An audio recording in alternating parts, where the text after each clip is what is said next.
Good morning. Did you watch the evening news last night when you got back from work? Did you watch the news this morning? Aha, okay. If you did, no, there is nothing important, but you might want to consider this little alternative that I'm going to talk about to you right now. The radio, the good old radio. TV versus radio. There's more advertising on TV. You are tied to one place. You are probably sitting down when you're listening to the TV and watching TV because it's in one spot. What is the radio all about? There's less advertising now because it is not as popular, and young people and most people prefer TV, right? So the radio is kind of getting less common, and the advertisers would choose the TV. So this is when we join the minority and choose the radio, because the news are more compact and you still get the same information but with less input from you. And the best point is that when you listen to the radio, not only you hear all the news and you're informed, but you have your eyes and body and hands and legs free to move around and do something else. Be it stretching, be it packing, be it cleaning, sweeping the floor, vacuuming, or anything else, or taking a shower if you want to put a radio in the shower. If you combine two tasks, you get double time. In the same amount of time, you get twice as much work done. So maybe you could try it out for a few days. You probably have a radio application on your phone. If you don't own a radio, well, you probably do. Come on, everybody does, right? Everybody has a radio in the house. No? Or borrow one from your parents. I'm sure they do. Maybe they don't listen to it. Okay, now next topic is the big topic today. Negativity versus positivity. We all know, well, some people are negative and some people are positive, and some people always say these negative things that kind of sound so right, yet not really comfortable, and they don't make you feel good, because naturally we are not supposed to be attracted to the negative, although sometimes it's really nice to bitch about. Like when somebody says, you know what, this is an awful situation with all the plastic bottles and this really pollutes the environment, and you think that's terrible? Yes, that's terrible. And in the ocean there's a big, like a few hundred kilometers spot of all the plastic gathered, and you know, the bacteria starts to eat the plastic and blah blah blah, and what's going to happen is all negative, right? This is discussion of ideas, events perhaps, but in a negative sense. Now, to make the example more graphic, when you want to think negative and positive, let's say, take a flower. Imagine a flower. Now, some of you will imagine a chamomile and some will imagine a rose, but it's a positive image. It's an image of a flower or a rainbow or a fruit, a nice apple. It's a very positive image, right?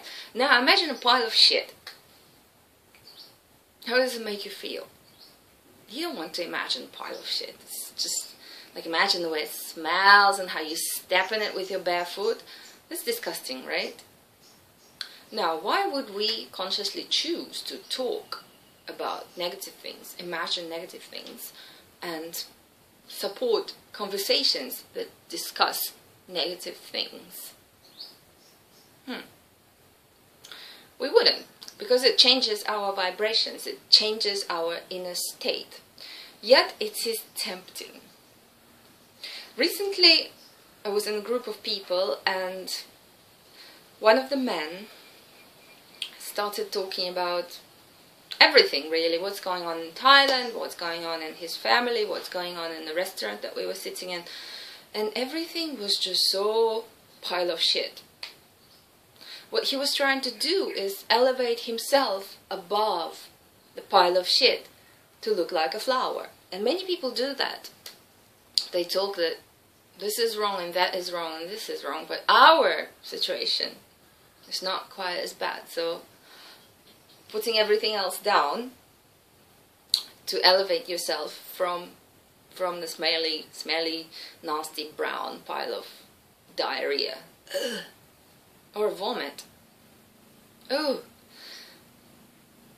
And I was sitting there, and so were another 6 or 7 people listening to him.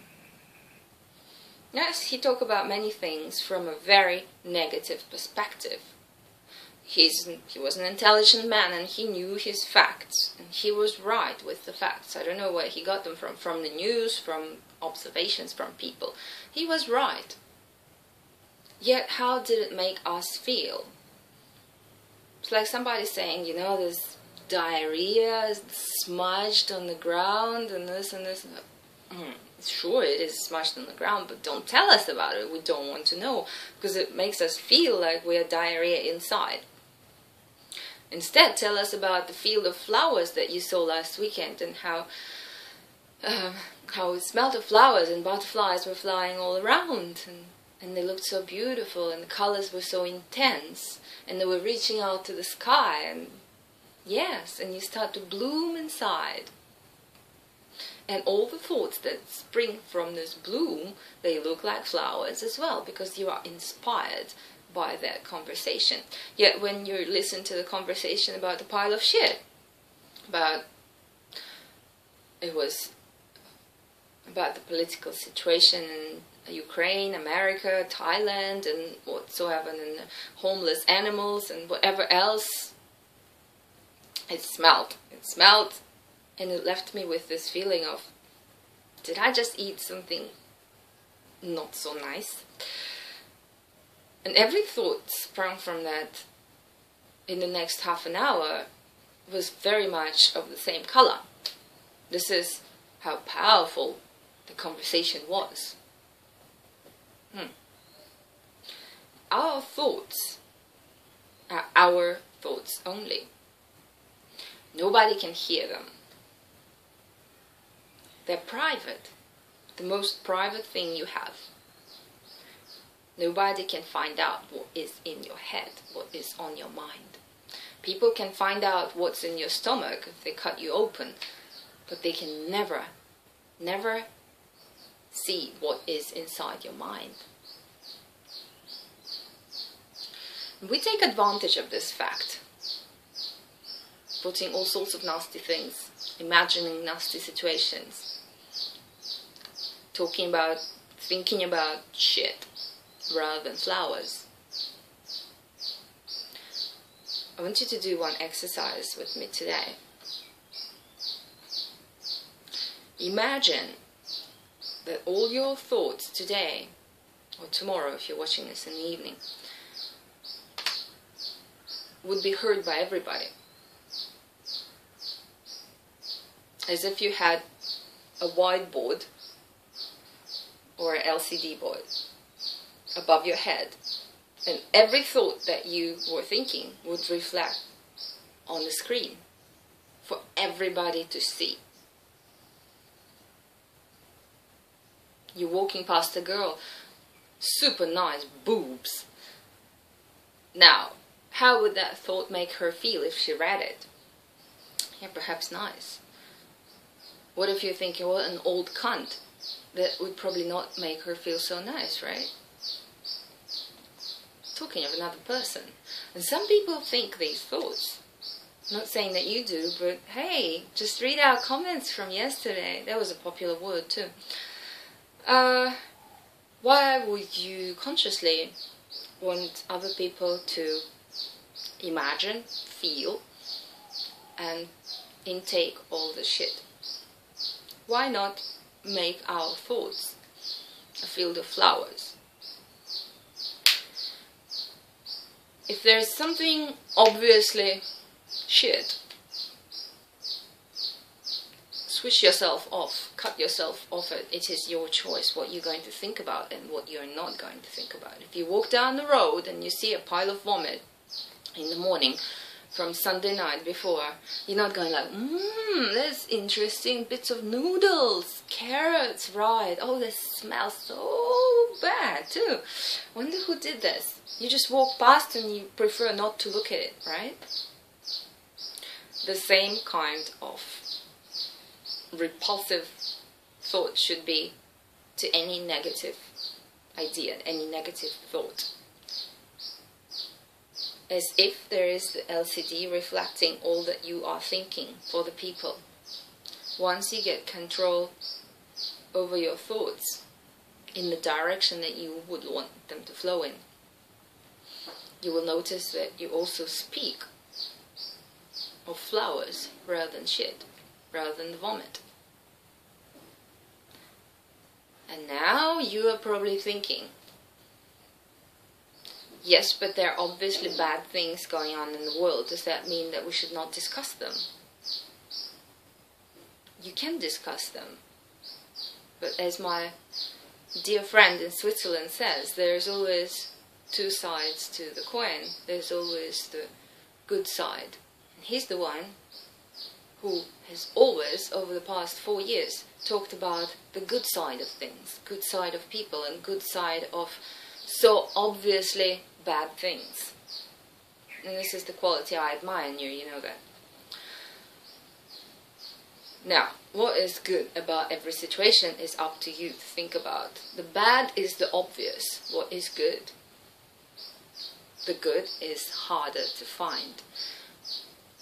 It is much easier to talk about the vomit which is under your feet than the field of flowers which is over the mountains. But if you are there in spirit, if you are there in your thoughts and in your words, everybody else that interacts with you, that connects with you, is there too. You are taking people to the field of flowers rather than to the vomit on the floor. This is being positive and being negative in everything that we do, and everything that we think, and everything that we say. You can't think vomit and talk flowers, because the flowers are going to smell of the vomit. You can think flowers and talk flowers. It is much easier. Why add all this into your life? Why not choose to live your life in the field of flowers? Remember the story of the two farmers, chicken farmers? I don't remember if I told you this, but if I did, it must have been somewhere back in October, so I'm going to tell you again. There were two farmers, and they had chickens. Now, every morning, one of the farmers would get up, would take a basket, go to the chicken house, and pick chicken shit into the basket, bring it home, put it on the table, and the whole family would go like, why the fuck did you bring chicken shit? It stinks, and we have nothing to eat. And there was all these negative emotions and fighting within the family. Yet next day he did it again. And the other farmer, every morning he got up, he took the basket, he went to the chicken house, and he picked the eggs. Brought it home, his wife made the egg fry, and an omelette for everybody. No, she didn't put bacon in there, but anyway. And everybody was happy. It smelled of beautiful food. And people were living in harmony. Now we think, why would the first guy go to the chicken house and pick the shit, their eggs? This is how we choose to think. This is how we choose to talk. We pick the shit very often. Because it's there, it's lots of it, so we have a basket, just pick it. It's on the news, it's outside. Whoops, I just stepped into the vomit, let's talk about it. Oh, let's look at it. So, pick the eggs, talk about the flowers, and take everybody who listens to you, everybody who gets connected with you, sitting next to you on the bus, or crossing your path, maybe bumping into you. Just take it straight to the flower field. No need to put vomit all over what has happened. And I made a list today of what I'm going to talk about. The last one is growth. We talk about growth. I always promote growth, personal growth, grow. And you're probably thinking, grow where? Grow what? What is this growth? How do you define it? How do you measure our progress? How do you know that you are actually growing? Now, last week we talked about, whenever it was, about expansion. Remember I said when you stand in a relaxed state, and you can call it meditation. You can sit, you can lie, you can hang upside down. You're in a relaxed state and you are blending in with the environment. You are sinking into the chair, to the floor. You are expanding. You are expanding into other people, through their thoughts, through their actions, through the animals, through the cat, through the dog, through the whatever you see around yourself, through the trees, and you are part of it. You imagine yourself growing. And it's a hard exercise. Something distracts you, you stop somewhere, the mind says, but how can I be in that tree? I am not. I am Lena and I'm right here. And that stops the creative process. Yet after some training, say 7 to 10 days, you realize, aha, now I can really feel what she meant by this, because I've repeatedly tried expanding. This is the growth. Now, extending yourself to the blanket, to the floor, is pointless, but it gets you towards other people. It awakes compassion in you. Because if you are in another person and you see that they are suffering, or that they are experiencing some unpleasant emotion like stress or anger, it goes like, oh, I want to help. It awakes that feeling that comes from your heart, and that is very sincere and pure in its nature. This is your true nature, this is your core, that wants to make the other person feel more comfortable. So why are you stressed? What happened? Tell me what happened. Not because you think, oh, it's a good thing to do, or it's the right thing to do, or anybody in my place should do that, so I will ask him. But you ask it sincerely. That comes from, what happened? You don't look yourself. What are you thinking about? Wow, that's a big problem. How are you going to deal with it? Have you ever had any similar problems? Is there any way I could help? Maybe we could go out and have a drink together. And that is orange juice, of course. And so on. Because you are expanding to other people, you are focusing on other people. You're not going like, okay, Lena, you are Lena, and this is another person. Now, Lena said that I'm supposed to focus on another person, so think. No, you're not going to think me, you're going to think him. If you push it, it's never going to happen. You have to expand yourself, you have to grow. And when you grow, it doesn't mean that you increase in height and lift yourself above the others, but you extend yourself into the others, into the material, into the matter that is around you, into the so-called emptiness, which is not really emptiness, into this space around you. This is you. The more you grow, the more you there is in the world, the more you can relate to everything and everybody. Do you think when you can understand people and think in terms of other people, you can harm people? No, that's the last thought on your mind, to harm somebody. When you see somebody drive like crazy, most people's reaction, people who are so little, so absorbed in themselves, they think, what an idiot, he could have killed somebody. Where did he learn to drive? Open the window and say something nasty. When you extend yourself to that person, you can think, well, do I always drive right? What if my stomach hurts? What if I'm really late because my wife is having a baby in the hospital? What if I'm stressed? And you can relate to people, you can understand them, why they behave in a certain way. And the anger is no longer there because there is understanding. We allow ourselves to pretty much everything, yet we don't get angry with ourselves. Very rarely. Why do we not allow other people to do stupid things? We so perfect? No, but hey, it's other people. How could he done that? How could he do that? It's unspeakable. Sure, I could do that, but I'm sure I would have a very good reason for doing so. What is his reason? You do not know.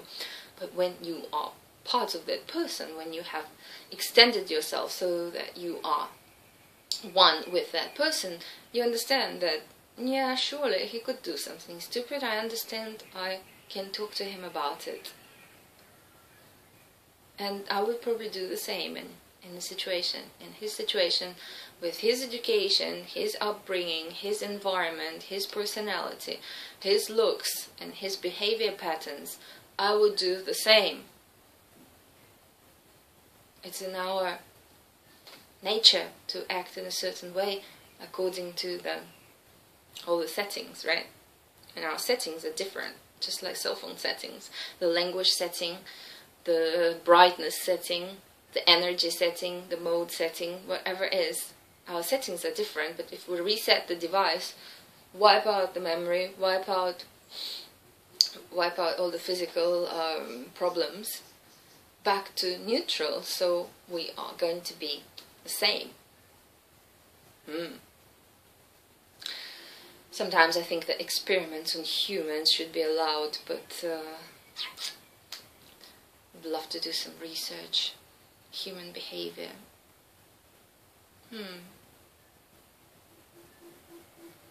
I'd like to be part of it too. For others to benefit from, for others to understand ourselves better. What else was on the list? Growth. And the rest one. I think I've had enough. You've had enough too. Thank you for listening. See you tomorrow.